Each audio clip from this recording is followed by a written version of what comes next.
Hello, नमस्कार. मी Mrs Archana Todankar, JEN Salav art teacher.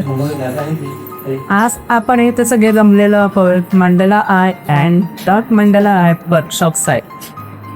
तर आधी त्याचीच माहिती, हे सगळं मंडला आर्ट वगैरे काय आहे आणि सोप्या पद्धतीने आपण कसं करू शकतो आणि त्याचे फायदे काय काही समजवण्यासाठी हे वर्कशॉप ठेवलेलं आहे. तर साधारणपणे मंडला आर्ट म्हणजे ही बेसिक डिझाईन आहे. यात आपण बघू शकता तर पॅटर्न्स भरलेले आहेत, वेगवेगळ्या पॅटर्न्स. तर वेगवेगळ्या पॅटर्न्सच्या सहाय्याने अतिशय सुंदर सुबक अशी डिझाईन नक्षी काढता येते.